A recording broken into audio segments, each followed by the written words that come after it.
और जी तो आज हमारे सामने एक और इंस्टीट्यूट है which is American college of cardiology. American institute of cardiology. American institute of cardiology में कार्डियोलॉजिस्ट जितने भी हैं एक्सपर्ट्स उन पर मुश्तमिल ये एक इंस्टीट्यूट है। ठीक है जी। और ये कार्डियोवेस्कुलर रिलेटेड जितनी भी डायग्नोसिस है, टेस्टिंग है, रिकमेंडेशन है, प्रिवेंशन है, के हवाले से गाइडलाइंस जो है वो बनाते हैं। हम देख सकते हैं कि इसमें बहुत सारी गाइडलाइंस हमारे सामने इस पेज पे आ रही हैं। ठीक है, ये clinical practice guidelines, implementation strategies. अच्छा जी, वल्वुलर हार्ट डिजीज, हाइपरट्रोफिक कार्डियोमायोपैथी के हवाले से, एओर्टिक डायलिटेशन की सर्जरी के हवाले से गाइडलाइन इसमें मौजूद है और भी बहुत सारे। हम क्या करते हैं कि जी हम देखते हैं ब्लड कोलेस्ट्रॉल वाली, यही लिंक भी मैंने आपसे शेयर किया था। हम देखते हैं ब्लड कोलेस्ट्रॉल।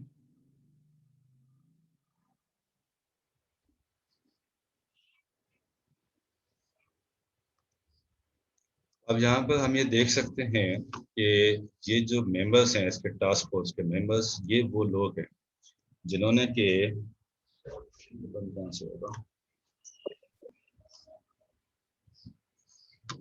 अच्छा जी,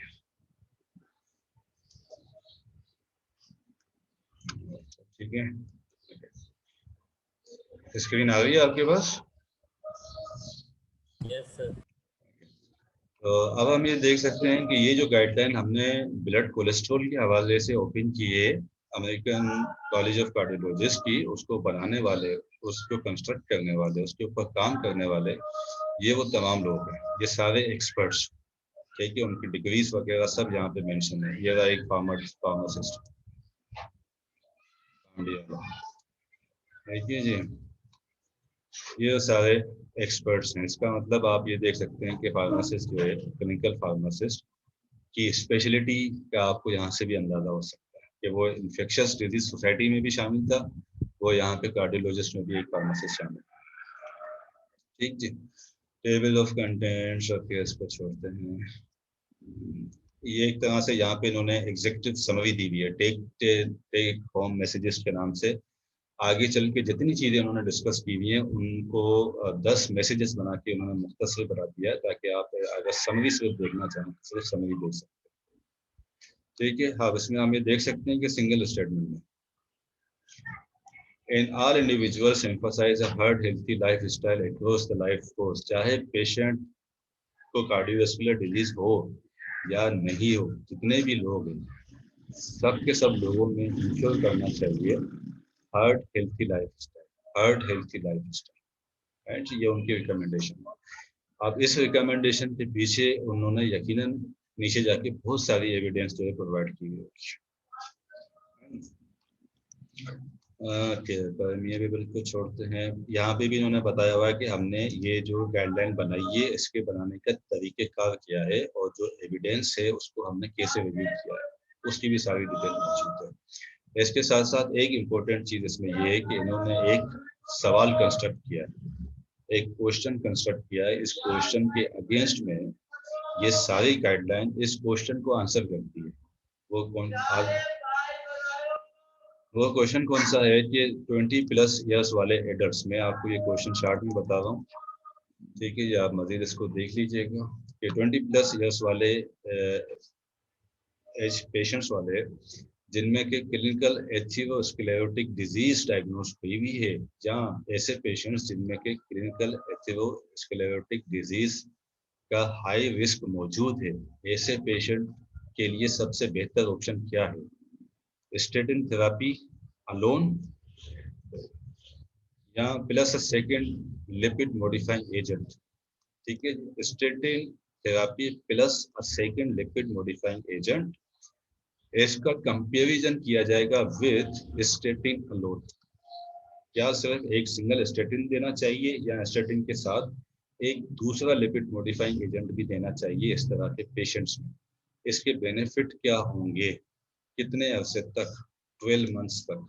ठीक है, इसी क्वेश्चन के अगेंस्ट पे इन्होंने सारी जो ये गाइडलाइन है इसी को आंसर करती है।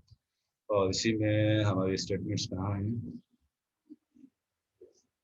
इसमें हाई कोलेस्ट्रॉल, लो कोलेस्ट्रॉल, इसकी भी जो डेफिनेशन है वो भी दी हुई है।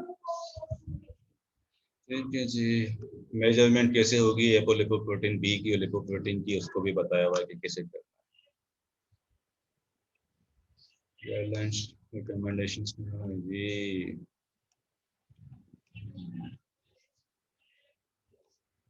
ये रिकमेंडेशन, ठीक है, ये सारे रिकमेंडेशन स्टेटमेंट वाइज हैं और फिर उनको डिस्कस भी किया।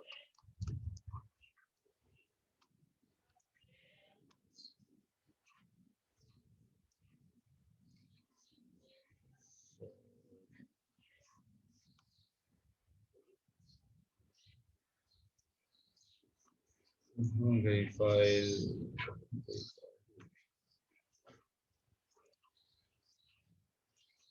ठीक है जी, तो अब हमने जो बात की कि क्लिनिकल प्रैक्टिस गाइडलाइंस एक सिस्टमेटिकली डेवलप्ड स्टेटमेंट्स,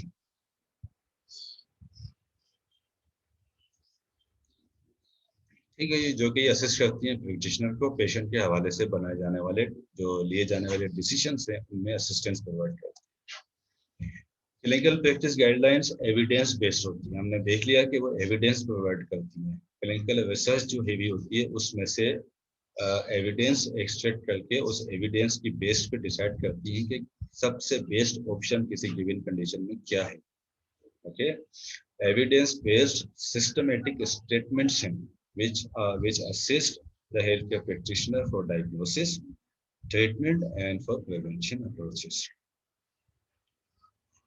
ठीक है, इसके साथ साथ ये गाइडलाइंस कंपैरेटिव इफेक्टिवनेस प्रोवाइड करती हैं। फॉर एग्जांपल, जैसे हमने देखा कि स्टेटिन ज़्यादा बेहतर है या statin plus and other lipid modifying agent, इसमें से ज़्यादा इफेक्टिव अप्रोच क्या है। एविडेंस बेस्ड इसका जो बेनिफिट्स हैं वो दोनों के कंपेयर करके बताए जा रहे होंगे। इसमें आप डिसाइड कर सकते हैं कि आपके पेशेंट के लिए क्या चीज़ बेहतर है।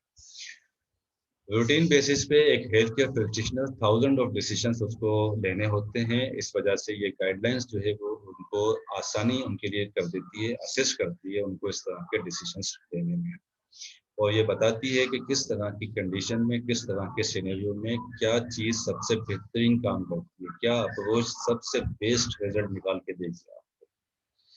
राइट, एविडेंस बेस्ड मेडिसिन हम आगे जाके मजीद पढ़ेंगे। यहाँ तक हम ये कह सकते हैं कि एविडेंस बेस्ड मेडिसिन होती क्या है। एविडेंस बेस्ड मेडिसिन वो चीज़ है जिसमें कि इंडिविजुअल एक्सपर्टीज शामिल होती है। इंडिविजुअल यानी कि अपना एक्सपीरियंस किसी का शामिल होता है, उसके साथ साथ जो एक्सटर्नल एविडेंस है, डॉक्यूमेंटेड एविडेंस है, क्लिनिकल रिसर्च है, वो उसमें शामिल है। ये एविडेंस बेस्ड मेडिसिन इन्फॉर्म करती है एक्सपर्ट को कि क्या सबसे बेहतरीन ऑप्शन है। But once again, this clinical practice guideline और एविडेंस बेस्ड मेडिसिन रिप्लेस नहीं करती किसी एक्सपर्ट को। यानी कि जहाँ पर एक फार्मासिस्ट की नीड है, उस फार्मासिस्ट को कोई American college of clinical pharmacy की बनाई हुई गाइडलाइन उस फार्मासिस्ट की नीड को रिप्लेस नहीं कर सकती, उसको रिप्लेस नहीं कर सकती कि कोई बस गाइडलाइन पढ़ के खुद ही से फैसला कर ले। फार्मासिस्ट की कोई ज़रूरत नहीं है, ऐसा नहीं है। इसी तरह से अगर गाइडलाइन मौजूद है तो फिजिशियन की कोई ज़रूरत नहीं है, ऐसी की भी कोई बात, उनको रिप्लेस नहीं करती उन गाइडलाइंस। ठीक है जी, टाइम टाइम टाइम 12:13।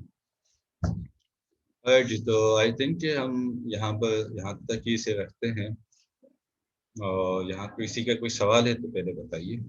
अगर टाइम रह गया 2-3 मिनट तो एक स्लाइड हम और देख लेंगे।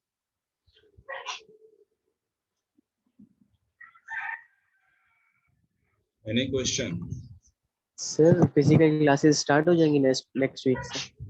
जी हाँ, नेक्स्ट वीक से स्टार्ट हो जाएंगे, लेकिन लिमिटेड होगी। यानी कि ये ब्लेंड मौजूद रहेगा हमारे पास।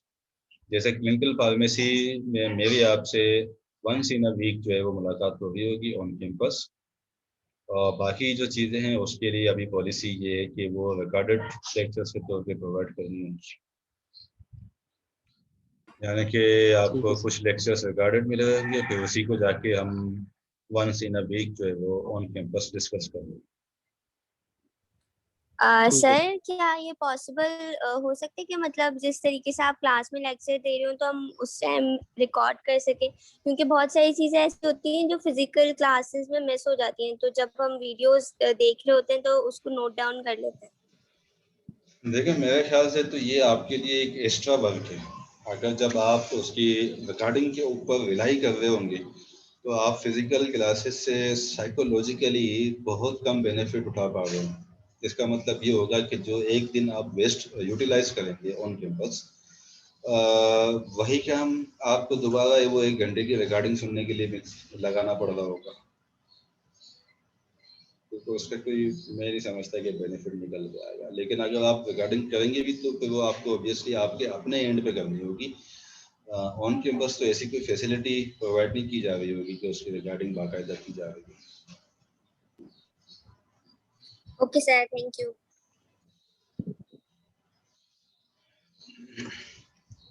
जी, और कोई सवाल?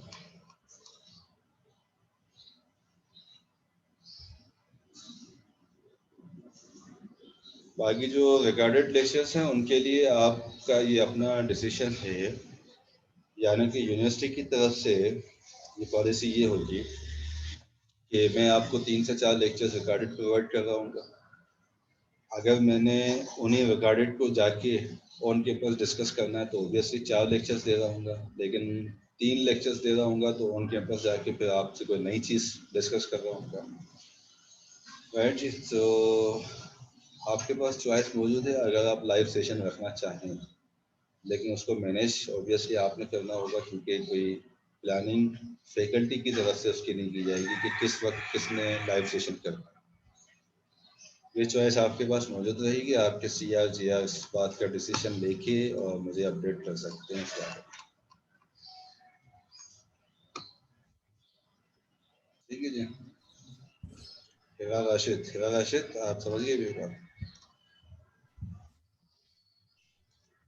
सर अभी तक आपने जितना पढ़ाया है ये एग्जामिनेशन पॉइंट ऑफ व्यू से कितना इम्पोर्टेंट है? मेरा जो चीज़ जहाँ जी सर, मैं इम्पोर्टेंट, समझ गई। जो चीज़ जहाँ इम्पोर्टेंट नहीं है वहाँ पे मैंने इंडिकेट कर दी है, बाकी तो सारा ही इम्पोर्टेंट है। जो चीज़ नहीं आनी वो मैंने उसी पॉइंट पे इंडिकेट कर दी है। मिसाल के तौर पे आज मैंने आपको गाइडलाइंस का बता दिया है कि गाइडलाइंस के अंदर क्या मौजूद है, इससे आपका कोई वास्ता नहीं है एग्जामिनेशन पॉइंट ऑफ व्यू से।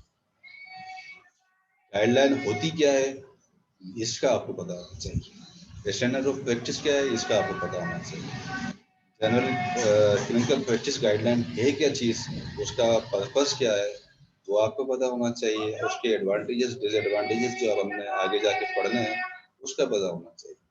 बाकी जो भी चीज़ मैं आपको पढ़ा रहा हूँ वो सब की सब उनकी इम्पोर्टेंस है एग्जामिनेशन के लिए, सिवाय उन चीज़ों के जो मैंने आपको ऑन स्पॉट इंडिकेट कर दिए हैं कि ये चीज़ नहीं है ज़रूरी, और ये आपको उसी वक्त अपने रिगार्ड पे चीज़ ले लेनी चाहिए। क्योंकि at the end of the semester अगर आप मुझसे पूछ रहे होंगे कि जी ये इंडिविजुअल एक एक करके स्टूडेंट आ रहा होगा कि जी ये करना है, ये नहीं करना, ये करना, वो नहीं करना, ये मुश्किल होगा डिटरमाइन। जी वाविश। सर एक चीज ये पूछनी थी कि जिस तरीके से आपने ये गाइडलाइंस में लिखा हुआ है एक एक वर्ड करके, और जैसे हमारे पास फार्मास्यूटिकल केयर की कंपोनेंट्स आपने एक एक वर्ड में लिख दिए थे, लेकिन जब आपने स्टार्ट की थी क्लास तो आपने बोला था इस तरीके से आंसर नहीं दिया जाएगा कि मतलब सिर्फ हेडिंग्स या फिर एक वर्ड लिख दिया। तो अगर आप ये चीजें हमें पेपर में देते हैं तो जो डिटेल आप बता रहे हैं वो हमें उसके साथ प्रॉपर डिटेल लिखनी होगी। जी बिल्कुल लिखनी होगी। बस ठीक है, थैंक यू।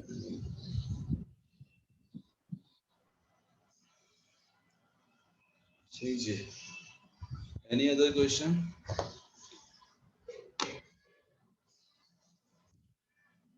जी, तो आई थिंक कि हम सेशन यहाँ पे क्लोज करते हैं और कल शायद हमारा एक सेशन होगा उसमें दोबारा मिलते हैं।